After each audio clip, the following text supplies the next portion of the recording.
being here. My name is Ronnie Gujon, and my partner is Jordan Forbes. We built these solar trees. If you haven't had a chance to look at it, please stop by after all the presentations are done. We decided to make the solar tree because we were interested on the possibilities that renewable energy has to offer and the possibilities of how it could be used. Also, we wanted to provide an area where students can enjoy the beauty of the outdoors while conveniently charging their power device, their electronic devices. Also, we wanted to create a project that will blend both the environment and also, again, to familiarize students with the possibilities that solar energy or any other renewable energy source impact can have on their life.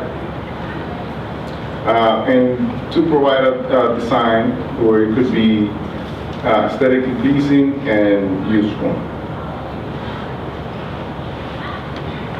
There are many components that we use to build this solar tree. The first component are 15 polycrystal solar panels, 4 dual-port USBs, 6 individual 12-volt batteries for a battery bank with a switch for manual shutoff, a dusk-to-dawn light control sensor, 16 LEDs, and the center of our circuit, which is a 12-volt charge controller. The setup of our circuit are panels here in parallel, which feed into the input of the charge controller. We also have the batteries in parallel with the digital meter going into the charge controller as well. And from the load port of the charge controller, we have the light sensor and the USB charger in parallel, with the light sensor going in series with the LEDs. The reasons why we have the panels in parallel are so that when we are able to have an increase in current and have the voltage be steady, as compared to series where the voltage would have an increase and the current would be steady. The reasons why we have the batteries in parallel are so that we would be able to charge and discharge the batteries at a uniform rate. And the reason why the LEDs are in parallel is so that we can illuminate the area at a uniform intensity. The USB chargers are also in parallel so that if you use one port, you will be able to have the same output as the remaining ports. For our design, we wanted to produce a design that projected 468 watt hours, and we've designed one that came out to 504 watt hours.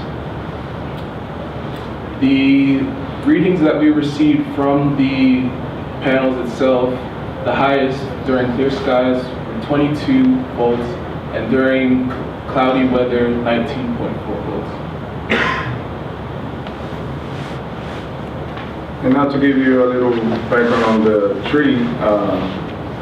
The core of the tree is a PVC, 4-inch PVC pipe, surrounded by 8 pieces of pressure treated wood cut at a 22.5 or 22.5 degree angles. That way it will give us the octagonal shape that we were looking for. This is a picture of the trunk actually all put together.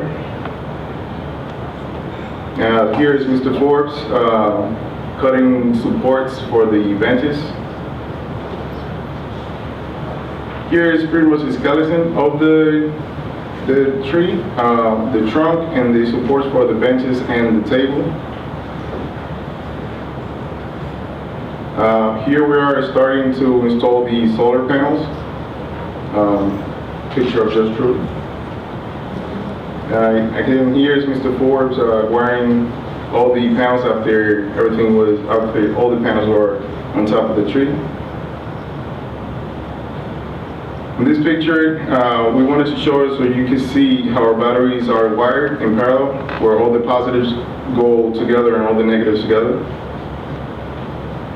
And that ensures a uniform charge and discharge. Here's a picture of the tree with the box, with the control box already built. Here we have the LEDs already operational. Our controls were already hooked up. We were looking for different ways to see how we could do the table. So we're just trying some layouts. Here's the layout that we came up with.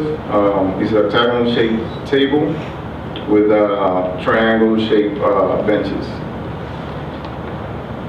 Here's the tree being transported.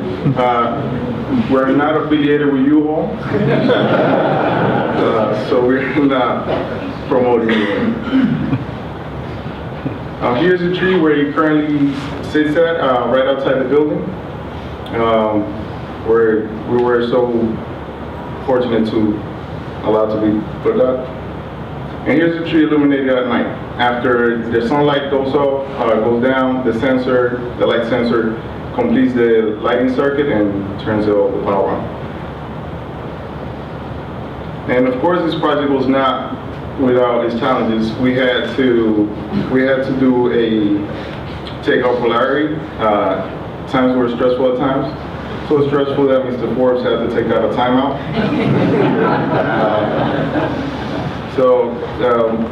Between that and the angles that we needed to cut all the wood to get all the shapes that we wanted, he made us think of it.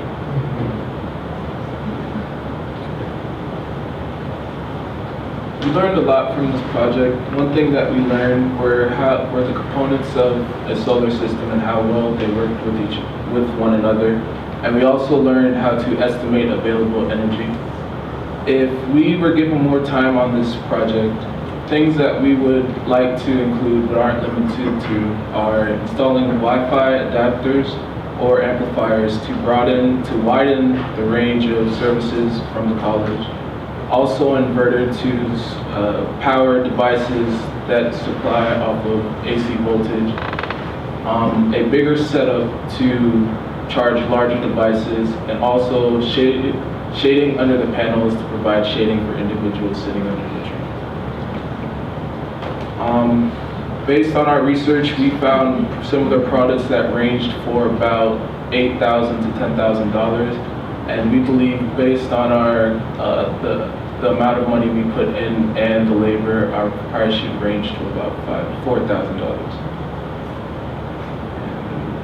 Any questions? At night, can your trees still charge with the lights on as well? No, sir. At night, when we're reading the voltage of the panels, the panels won't charge. It's minimal. We'll get like 1.2 volts, which is not enough to charge the battery. Any other questions? Yes, sir? It's a beautiful tree, but do you have any ideas? So it appears that you had like a fixed array for the solar modules on the top of the tree. Yes, sir. Did you play around with the idea of making it a single axis or one axis mounting point for these modules? No, we did not. Because I know it's a clever design, beautiful design. Put the time into calculating the shade area for the people underneath, which is a critical point. You want to make sure they're comfortable and cool. Yes, sir. The making a module where it will follow the sun is obviously an upgrade that we would do with more time. However, the reasoning behind all the panels is because so it can look more like a tree, to add contrast. We could have done it with a bigger, one large panel. However, for contrast and aesthetics, we went with many small panels. Yes, ma'am? How long does it stay illuminated at night? All night as long as there's enough charge in the batteries. But any sense of how many hours? We charged it, well, it turns on nowadays because of the sun goes down, so it turns on around 8:30 at night, and it goes back up around 6 in the morning, just when the sunlight is coming up. So it lasts us through the night, even if we're charging continuously different cell phones and different devices. Yes, sir? Do you have an estimate how much energy it holds night?